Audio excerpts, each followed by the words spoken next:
Sibling rivalries amongst brothers have always captivated the general public with the kind of drama and intrigue usually reserved for Shakespearean plays. Consider the legendary 12th-century feud between King Henry II's sons, Richard the Lionheart and King John, a brotherly feud that held the very English throne in the balance. Or the Barclay Brothers, those famed British business moguls whose corporate clashes and courtroom skirmishes could easily fuel a modern-day soap opera. To even in more recent years, where we all remember Oasis's Gallagher brothers flipping a sibling rivalry into a public spectacle, all the while turning their squabbles as iconic as their actual songs. But what happens when this classic tale of sibling rivalry isn't fought between brothers themselves, but a heated competition over billions between two entirely different families? Indeed, that is precisely the spectacle unfolding in 21st century London, as our capital's real estate crown has become the ultimate spoils in a prize fight between two sets of brothers, the Reuben Brothers and the Livingstone brothers. Now in the right corner, donning the gloves of seasoned strategists, stand the Reuben Brothers. With a flair for high-profile acquisitions and a portfolio that's a veritable atlas of prime real estate, they're akin to heavyweight champions in the ring of property development. Their moves are calculated and their investments diverse, spanning from luxury retail to opulent hotels. Now, cast your eyes to the left corner, where the Livingstone brothers are gearing up. These maestros of the metropolitan landscape boast a knack for transformative projects, turning underutilized spaces into thriving urban hubs. Their approach, a blend of innovation and intuition, making them formidable contenders in this urban duel.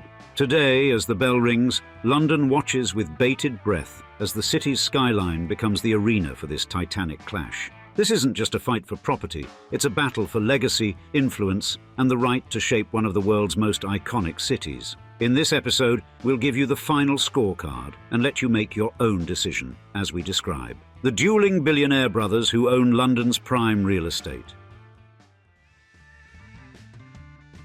In the high-stakes monopoly game of London real estate, the Reuben brothers, David and Simon, are already the equivalent of owning Park Place, and they're fast on the heels of the Livingstones to snap up the Boardwalk spot as well. These tycoons, who rank among the UK's wealthiest families, have turned London's skyline into a veritable Christmas stocking shelf of their assets, with a Santa's gift bag share in the elite enclaves of Mayfair and St James. And for those not in the know, Mayfair and St James are to London what Rodeo Drive is to Beverly Hills, a blend of historical charm and wallet-thinning opulence. Owning property here opens doors to an exclusive network and lifestyle, enhancing the social and business opportunities for the owners. And investing in real estate in Mayfair and St James not only assures a prestigious address, but also offers a resilient value proposition. Now, the Reuben Brothers portfolio is a collection of London's most valuable and sought-after properties, each a unique gem in the city's architectural crown. Consider the Millbank Tower, standing majestically along the Thames River. This skyscraper is a celebrated icon of London's post-war development and modernity, and its prime location and sweeping city views make it an enviable spot for businesses and political offices, symbolising progress and strength in the London skyline. And Oxford Street, with its pulsating energy and endless stream of shoppers and visitors, houses the famous London Primark store, another arrow in the Reubens' real estate quiver. This location is not just a retail space, it's a cultural epicenter where fashion trends from around the world converge. Additionally, Carlton House in SW1 is another highlight, reflecting London's historic charm and elegance. Situated in one of the city's most exclusive areas, it embodies the sophistication and allure that is characteristic of London. But then there's their pièce de résistance, the Piccadilly estate.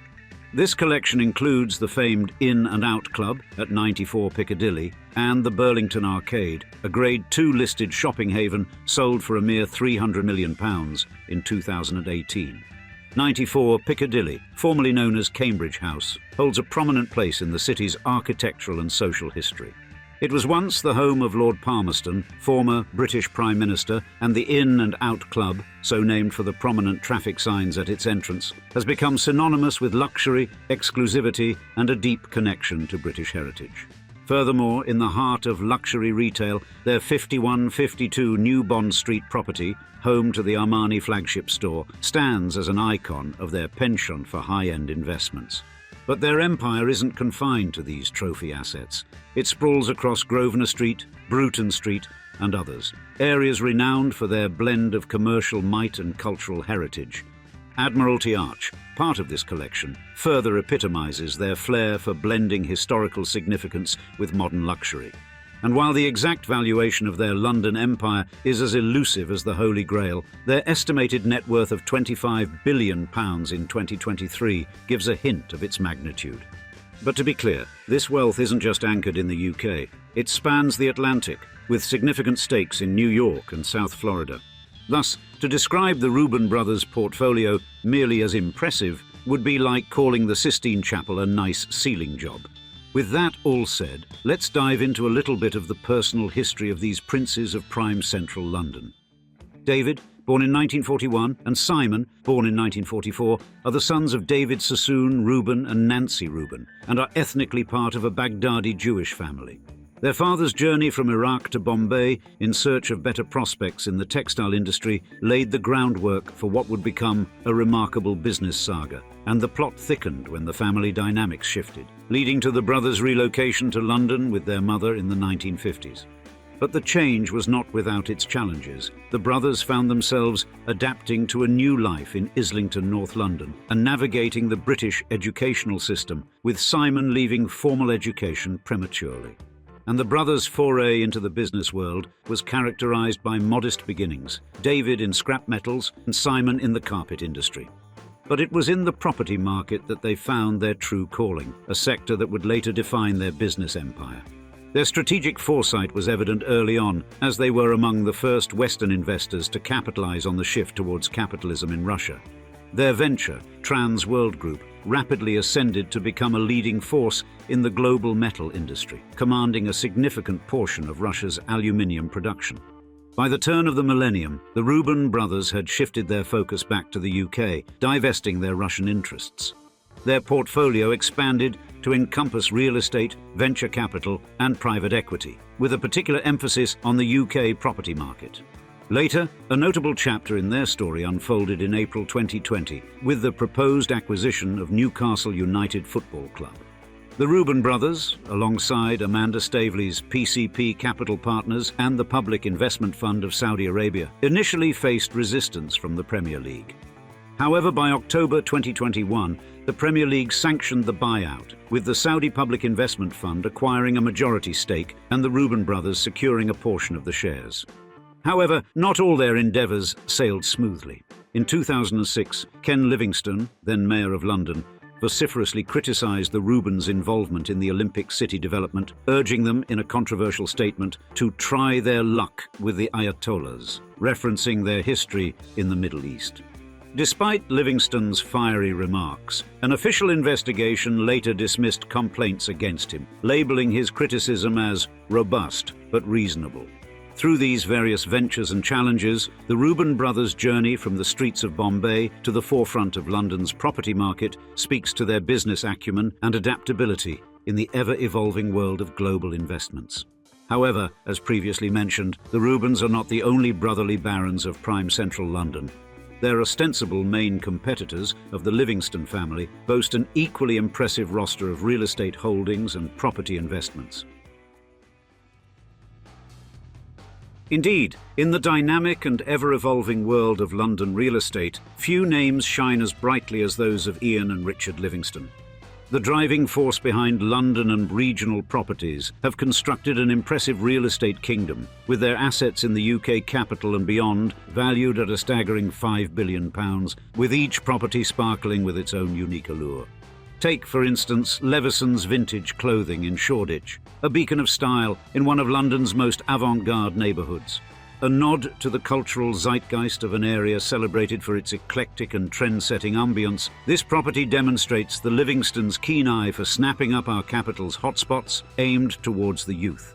Then there's the dazzling array of top-tier hotels. The London Hilton on Park Lane and the Trafalgar St James stand as jewels in the crown of London's hospitality scene. These aren't mere accommodations, they are landmarks in their own right, immersed in the heart of the city's prestige and luxury. The London Hilton, with its commanding views of Hyde Park and proximity to Mayfair, is a symbol of opulence.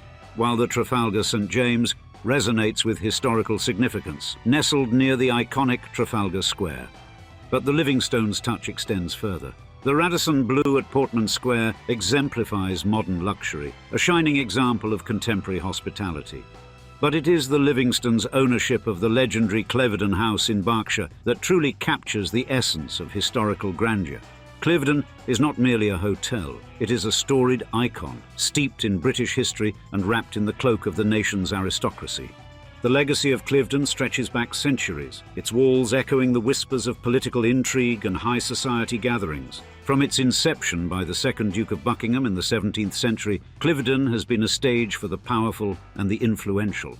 Its opulent rooms and sprawling gardens have hosted royalty, prime ministers, and celebrities, each adding to its illustrious past.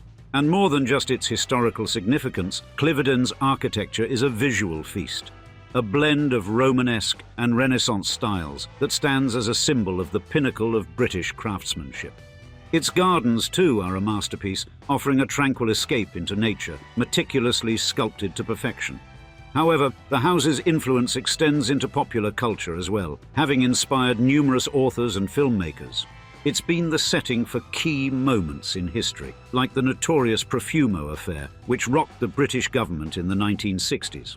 Furthermore, the Livingstones' savvy investment of £165 million in Whitbread, the powerhouse behind Premier Inn, and the acquisition of 47 Holiday Inn Express outlets demonstrate a hawk's eye for mainstream market dominance.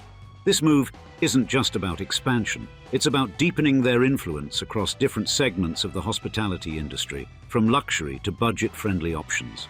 Moreover, their holdings in Atlas hotels and iconic luxury hotels showcase prized assets like Chewton Glen in the New Forest, a retreat that offers an escape into nature's embrace, blending luxury with the tranquility of the English countryside. These establishments are more experiences than simple properties, offering distinct flavours of British elegance and charm. And beyond the hospitality realm, the Livingstones' portfolio encompasses a range of residential properties, painting a picture of their diverse investment strategy. This array includes 55 Baker Street, Elizabeth House, and 10 Bloomsbury Way, among others, cementing their presence across key locations in central London and beyond. But their investment acumen is not limited to bricks and mortar. The Livingstones have ventured into the digital sphere with a significant stake in Evolution Gaming, a Swedish online gambling powerhouse.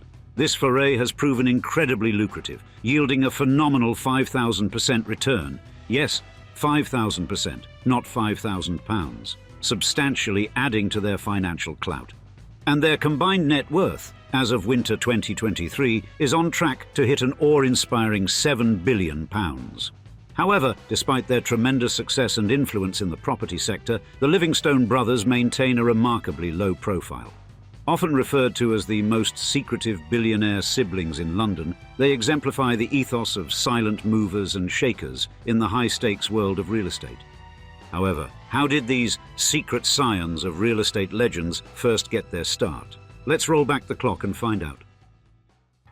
Both sons of a dentist in Ealing, London, the Livingstone sons shared not just familial ties, but also an early education at St Paul's School, one of the city's most prestigious private schools. Born in May 1962, Ian Livingstone's journey from the bustling streets of London to the hallowed halls of higher education was marked by academic rigour and precision. A student of City University London, he pursued optometry, emerging in 1984 as a qualified optometrist. His academic achievements set the stage for what would become a flourishing career in the optical retail sector. By 1990, Ian had ascended to the role of chairman and majority shareholder of the Optica Clulo Group. Under his leadership, the group expanded its reach to include 170 optician stores, marking a significant footprint in the industry. And Ian's personal life, too, reflects a blend of intellectual pursuits and familial warmth. He married Natalie, a journalist whose intellect and wit are as sharp as her Cambridge education. Together, they navigate the joys and challenges of raising 3 daughters, Grace, Alice, and Elizabeth, each embarking on her own unique journey. And Richard Livingstone's story, while parallel in its beginnings, takes a different turn. Born in November 1964, as previously mentioned, he shared the same educational roots as his brother at St. Paul's School. His career trajectory, however, led him to the world of property and surveying. Richard honed his skills as a chartered surveyor, a profession demanding a keen eye for detail and precision, skills undoubtedly nurtured during his formative years, and his time at Richard Ellis in the 80s spoke to his growing expertise in the field. But Richard's personal life has seen its share of highs and lows.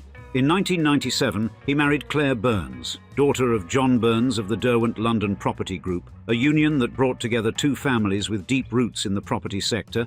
However, their paths eventually diverged, leading to their divorce.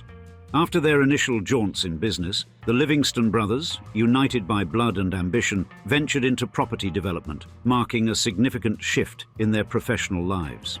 Their acquisition of the David Clulow Opticians chain in 1992 was just the beginning, before they sold the chain in 2011, signaling a full transition to property development. Interestingly, many of their early projects were underpinned by financial support from Jacob Rothschild's merchant bank, Dawnay Day, a partnership that speaks to the brothers' knack for forging strategic alliances. Therefore, the Shakespearean drama of London real estate between the Reuben and Livingstone brothers is a modern-day epic. The Reuben brothers' journey from modest beginnings to the pinnacle of London's property market is a striking illustration of strategic acumen and entrepreneurial spirit. And, on the other side, the Livingstone brothers, equally ambitious and twice as discreet, have crafted a diverse empire encompassing everything from iconic hotels to innovative commercial spaces.